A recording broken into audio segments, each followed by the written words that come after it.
Hello and welcome to the CRM Zen Show, where we talk about all things Zoho. This is episode number 302 for Friday, May 10th, 2024.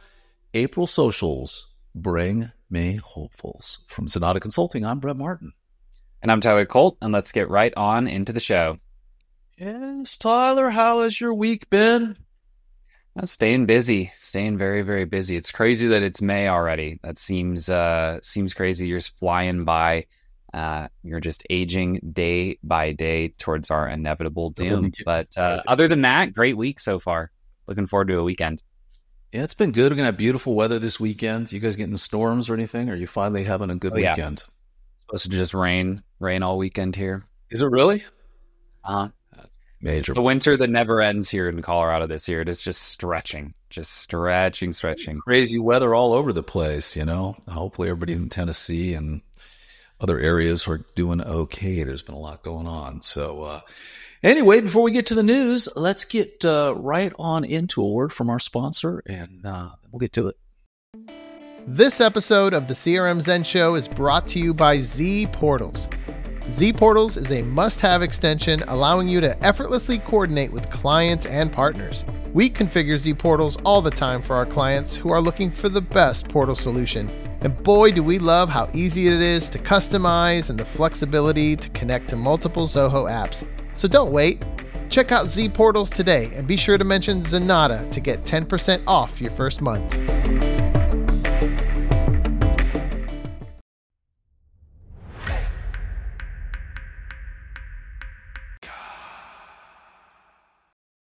Alrighty, Tyler. To say this is a slow news week would be an understatement, but we've got news for you. So we'll start off with, I think it's a brand new newsletter. I haven't seen this before, but the Zoho social team now has a newsletter called The Social Wall. And this is the April 2024 edition. Maybe there are others, but this is the first we've seen it. Anyway, kind of going through this, there was some really interesting stuff around Facebook. You can now directly publish a story to Facebook from Zoho Social web application, upload a media file from any of the various media libraries you might want. You can also put stickers on it, which Freddie was saying is a big deal because you can't even do it with Meta's own tool. So that's kind of cool in its own way. So anyway, they made very nice improvements. So basically your Facebook social posts, things got a little better. They've got more information. Yeah, it looks like they've also improved the widget for social that's inside of Zoho Mail, so you can take a peek at like mentions of your profile and things like that while you're in your inbox. Interesting. I didn't even honestly know there was a social integration for Zoho Mail. I guess it's just kind of like visibility, right? You're able to peek in and see some of what's going on. So if you're answering your email, you can flip over and answer a comment or a message that you may have received through social. So it looks like it pulls in mentions, messages, a couple other things that you'll just be able to see there from within Zoho Mail. Looks like as well some changes for video publishing on Instagram. I'm curious to see. I'm betting most of those are just API changes on the Instagram side. What you're doing here is essentially publishing as a reel or a post. If you're publishing to Facebook, if it's on Instagram, it'll assume that it's going to be a reel. So not anything too major here, it looks like, in terms of changes. But just a tweak there to how reels are going to get posted through Zoho Social. Yep. And then Social Sessions is a really interesting series of videos where we'll be sharing with you some insights, tips, and knowledge provided by social media experts. So it looks like Zoho is launching a little new YouTube series on getting the most out of social media. That should be pretty cool. They've got a few that have dropped already. So check those out, Zoho Social users. And moving right along, so this is introducing post-paid billing in Zoho Office Integrator. And prior to the show, I said, Tyler, what's Zoho Office Integrator? Tyler said, I have no idea. So we did a little research and jogged my memory from years ago. So Zoho Office Integrator is a developer tool that allows you to embed Zoho Office apps in your app. So you've got an app and you want there to be a writer, document editor or something. You can embed Writer. You want to do a spreadsheet, you can do that. So basically, it allows you to embed social. If you're doing that in your app, you have to pay for the API calls that are being associated with that. So I'm assuming you'd have an app that you're charging for, and you've kind of got these various API calls you have to pay for. Well, now, if you run out of API calls, they're not going to break your app across the board to all your clients. They're just going to true you up on the next month for any API overages you may have. To which I say, bravo. Absolutely. Well, I would honestly like to see this in basically any application that has credits at all, especially if they're paid credits. Most people would always opt in to keeping the lights on rather than turning them off if they run out of credits.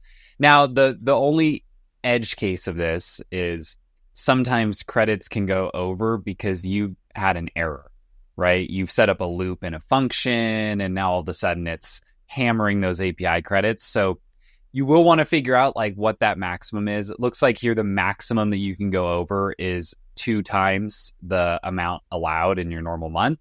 So worst case scenario, you're going to double up on that cost if you did have an error on your side. But that being said, most of the time when you have an overage, it's like 5-10% over. And most people are going to say, heck yeah, opt me in for this. I will pay if I go over rather than having everything turn off. That's most people's preference at the end of the day. I would love to see this in like Zoho Sign and Zoho Flow, any of those apps where you have like kind of a metered billing system for credits. Most people, again, are always going to want this. Yeah. So, yeah, I mean, we have actually had very, very, very good clients leave the Zoho platform because their API credits got turned off. It shut down their business. It was a hassle. So this needs to be there. And to your edge case, just send a notice. Your API usage is exceptionally high, right? I mean, show a little grace there. But at Zoho, if you're listening, all of the various departments follow the Zoho Office Integrator lead here. So good job there. And big shout out to the Zoho Backstage team. They won 5 wins at the prestigious Eventex Awards 2024. It's basically a awards ceremony for people who are in the event space and make event software and various other things. And Backstage won the Gold Award for events registration technology, ticketing solution, conference technology, exhibition technology, and virtual event platform. Silver for the other one, golds for all the others. So kudos. They're competing against over 12,000 entries. Yeah, and Backstage is a great app. You know, it always comes down with these tools to pricing. We've said it a couple times. Zoho Backstage is going to price per event, where something like Eventbrite is going to price per, percent fee on tickets. So do the quick math, right, and figure out which one is going to be more cost effective. But Backstage is a great tool. It's gotten more and more functionality over time. It's one that Zoho uses, right? They use it to run all of their events, and I think it does a really good job at doing that. So if you're already using Zoho, well worth taking a look at this, and kudos to them for taking home some awards. Absolutely. Hey, Tyler, you want to make 10 grand? Oh, always. I always want to make 10 grand. Guess what? Zoho is running a Zoho Creator Hackathon, and you and anyone in our audience who wants to mess around with Zoho Creator can win 10 grand. It's free to enter. Very nice. But basically, you're going to build a Zoho Creator app. You're going to submit it, and hang on, prizes worth up to 10 grand available. So interesting. We'll need to dive in a little further on that, see what that really means. Package. It's $10,001 prizes. I misread that, darn it. But anyway, nice little contest. Registration is now, and it's going to end on May 15th. I don't know why. Did this just get posted? I think it was pretty recent. Yeah, pretty recent, this one up. Yeah, so we're missing, you better get to it. So go ahead and register if you want to get in this. And then the development, I guess, has to, I don't know, I guess they can look on the back end, right? You started developing this app. So you've got from May 15th. Well, you have to register like your app name and portal ID and things like that so they can track the activity, right? And make sure. But Pretty slick. I think Creator is such a developer-centric environment. Doing things like this just to get people excited, motivated to play around is always a good idea on Zoho's side. Yep. And then the evaluation results on June 20th. The awards will go out, and the winners receive an email and collect your prizes. It's the Zoho Creator Battlefield. So anyway, if you're a Zoho Creator developer and you want to participate in this contest, seems like a pretty cool idea. Absolutely. I do say, and you might want to check with the team on this. In the past, Zoho has run contests for partners where they've said, "Hey, submit your Creator app," and we've had a few that were disqualified because the client owned Zoho One and was using Creator inside Zoho One. So I don't know if that's the case with this or not, but it might be you just have to be purchasing the standalone Creator application and be developing the standalone app. So we will see. So check with them. Hate for you to develop a big app, register, not get it, but nice job there. We said it was a slow news week, Tyler, and it is. So let's vamp. What do we call that? We we do too much of it. We're just kind of chit chat, that kind of thing, kind of stretch the show out a bit. I don't know. I got nothing. I got nothing funny today.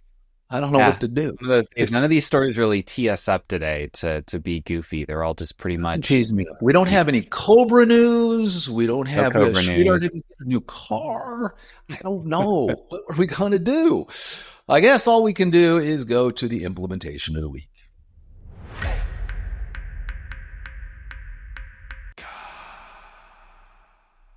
Alrighty, so implementation this week was a build out we did with Colton and Maya on the consultant and development team, respectively.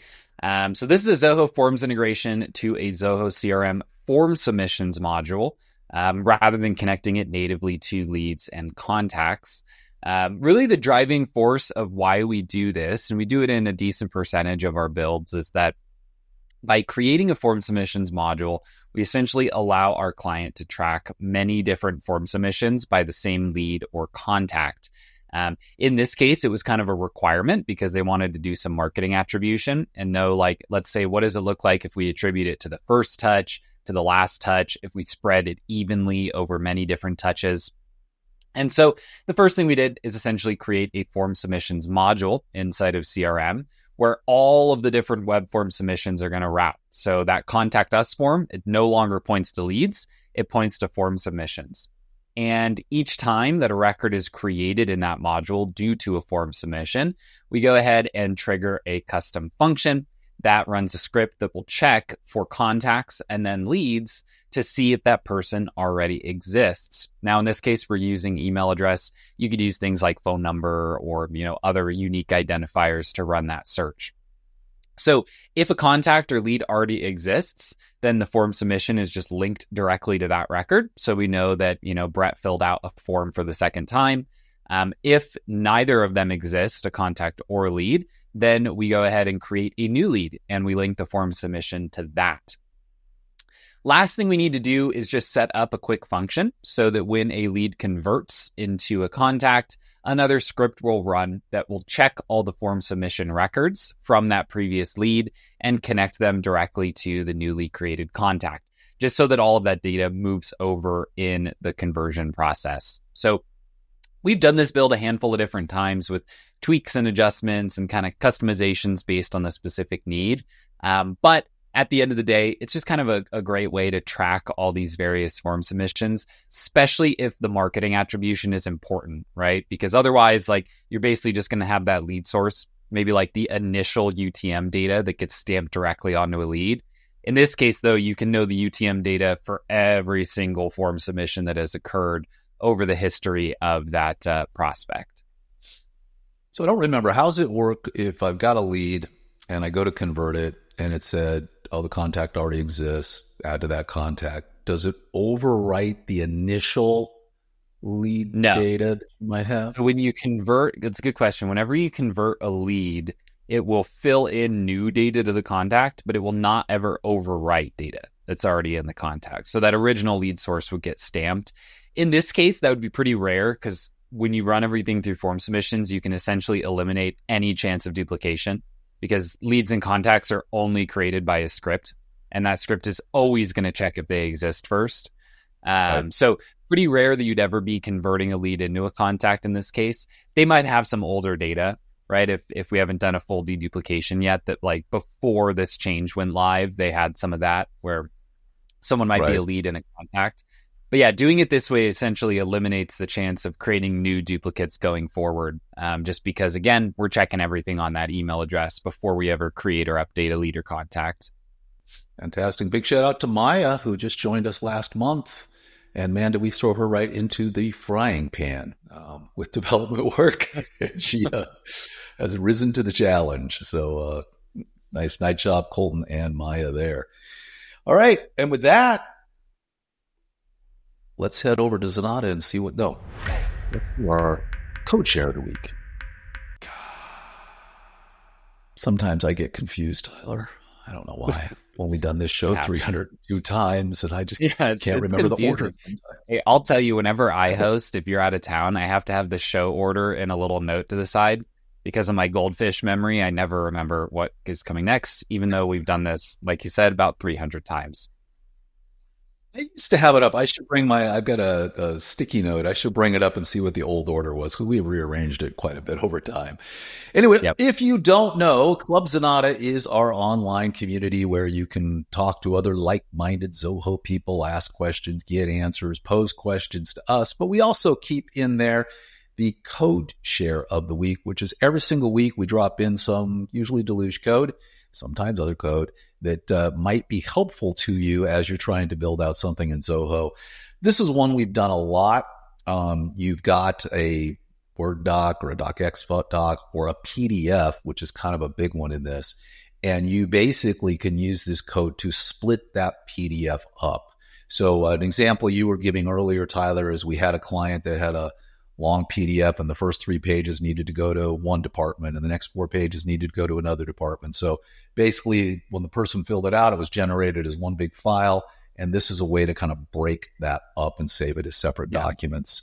All through, there are a lot of people like if throughout the course of a transaction, maybe you need a customer to fill out like these 3 different forms.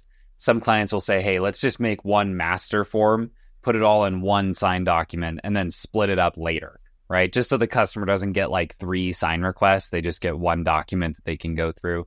And then, this is kind of just showing how you would feed that PDF into an API with some general page break data, and it will split it up for you. Yep. The funny thing, nice job, Eddie. The funny thing we should highlight with this is that one of the reasons we posted this one is because you're using a very unintuitive API endpoint to do it. So in order to split a PDF, you actually use the combine PDF API endpoint. And that's what allows you to do this. So just a little fun fact, kind of one of the reasons we wanted to get this one up is that you'll never find a split PDF API. You just use the combine one and kind of use it in a funky way, and it will split them up for you. Very nice. Nice job, Eddie. And also on Club Z, if you don't know, that's where we keep track of all of the events coming up in the world of Zoho, and the ones we're doing, the ones Zoho's doing, other people are doing. Quite a few new Zoho events were posted this week. Freddie was telling us before the show he put quite a few up.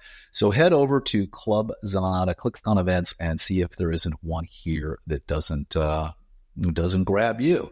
And what do we got doing? Are we still doing data prep this month? Yep, we still the plan to do data prep coming up in just a couple weeks. Fantastic. And also in events, we got to mention, we will be at Zoholics first week in June in Austin, Texas. Love to see you. Stop by our booth. We're going to have a hospitality suite after the show ends right across the street. Love to see you there. So stop by and say hello. I'll be there. Tyler will be there. Greg will be there. Josh will be there. And John from finance will be there as well. So we got a whole group of people coming in, and we would love to see you there as well. And now let's head over to Zenatta and see what's going on over there.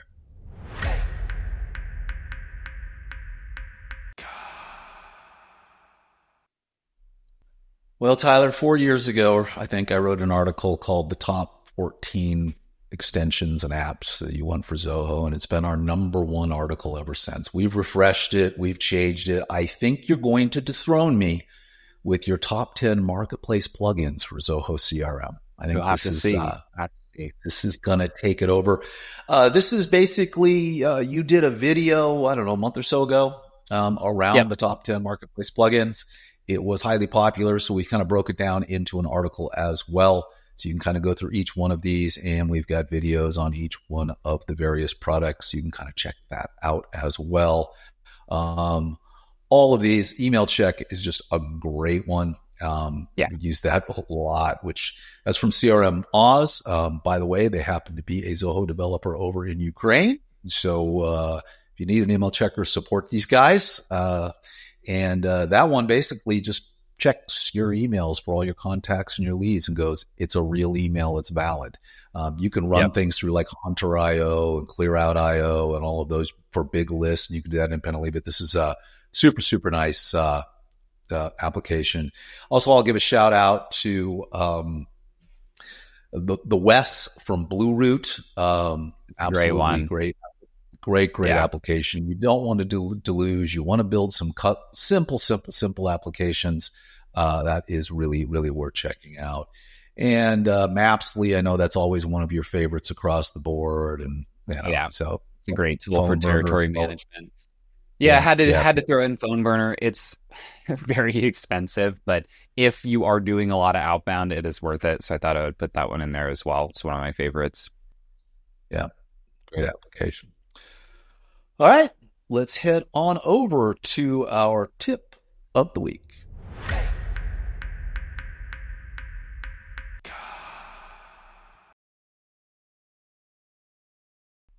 All righty, who's there we go. Tyler, it's you again. It is me again. So this video we're just going through, essentially going through the CRM portal. This is something we hadn't made any content on for a long time, and it got a lot of updates. It used to be like pretty rare that it was going to work for someone to be their portal. You know, like it was very limited in what you could do. I remember back in the day, like a portal user couldn't interact with a record if they didn't create it. Right. And it had just all these different limitations. Well, a lot of those aren't there anymore, and it's much more functional than it used to be. It's a couple little odds and ends that it doesn't do. Like you can't have the attachments list come through, but you can have file upload fields. Right. So there's a lot of different things that you can do in here now to provide unique permission options, as well as filter down data and get really granular with what you're going to show, hide, and allow people to interact with in the portal. We actually did a build out of this not long ago, which kind of inspired the video, where I was pretty impressed with like, hey, we were actually able to check all the boxes with this CRM portal, where we used to just almost always have to go as ZPortals if we wanted a simple portal install. So I walked through how to set it up, how to create a user profile for it, how to define the modules and the permissions within those. And then I actually send myself an invite and log into the portal as a portal user and kind of show what it'll look like on their side. So well worth taking a look at. Again, if it will work for you, it is much cheaper than having to build a custom portal in Creator or even do the customization on like a ZPortals install. So you're not going to get that pretty look and feel. But again, if you don't need that, then you'll save a lot of money using this instead. Yeah. And also the advantage ZPortal has is it's a unified portal. So it's pulling in a whole bunch of Zoho applications. Just CRM data that would show up in this one. Correct. And Zoho does have portals for a lot of their apps. So you've got a desk portal and you've got a projects portal. You've got all sorts of different portals that exist out in Zoho. So, but they're all separate. They all require separate logs in, separate permissions, and you've got to go to separate URLs to get to each one of them. So anyway, but it's good to hear. It's good to hear. I have not played with this in years. Like you said, it had some limitations, which made it a little difficult for people to use. And are there any fees on this yet? I don't remember. It used to be it was free. You could just add as many users as you wanted to it. There's some type of upper limit, but it's really high. I don't remember it off the top of my head. I think there is some limit, but you'd have to have quite a lot of people in here before you hit it. It's very cost effective. All righty, and staying on the YouTube channel, let's see what Greg's got for us on his question of the week. Basically, Greg is just taking you through a FAQ on Zoho CRM Kiosk Studio. Now, you've made videos on Kiosk Studio, haven't you, Tyler? Yep, right. We made a couple videos and we got a lot of questions. There's a lot of interest and demand for what Kiosk Studio is doing. The more I use it, honestly, the more impressed I am with it. It's a little tricky to use if you don't know how to write deluge. You do have to plug in a decent amount of deluge to really like update things, create things within CRM. But so we got a decent handful of questions on it. So Greg did a great job here, just kind of walking through a quick FAQ around Kiosk Studio. Fantastic. Nice job, Greg. He's answering several people's questions here and doing a nice job across the board. I can't tell, Tyler, but it appears maybe Greg got a haircut, a beard cut. The beard looks trimmed. The beard looks like it's been trimmed a little bit. The beard does look trimmed. Maybe he's been listening. I don't know. You might be able to catch him now. You know, it might happen. Also, if you head over to our YouTube channel, that is where we keep all of our videos about Zoho and everything we do. And we put out a lot of videos, as you already know. You can come over here and search for what you're looking for. And odds are we've probably got something on it. If we don't, then you want to head over to Club Zenatta and say, hey, guys, would you make a video on this? And most likely we will. And we would love it if you would subscribe to our channel. We are getting real close to an angel getting their wings. It's just a handful at this point left. Let me just refresh this page. No, not yet. Wouldn't that be great if we hit it live on the air? It would be pretty funny. Yeah, so guaranteed an angel's getting its wings next week. We'll hit 17,000 subscribers. So anyway, want to thank everybody for tuning in today. We managed to make this show go pretty good with only 4 news stories. You know, we made it work. Talk about. Made it work. Made it work. As always, we hope you enjoy listening to the show. And if you would like to get in touch with us over here at Zenatta, please head over to zenatta.com and in the upper right-hand corner, click on Book a Meeting. We'd love to talk to you. And on the website is where you'll find complete episodes of the show, as well as links to all the stories we discussed today. If you want that news delivered to your inbox every Monday morning, be sure to subscribe to our newsletter. And last but not least, we always appreciate when you like and subscribe here on YouTube, as well as your choice of podcast app. We'll see you next Friday. Take care, everybody. Have an absolutely fantastic weekend.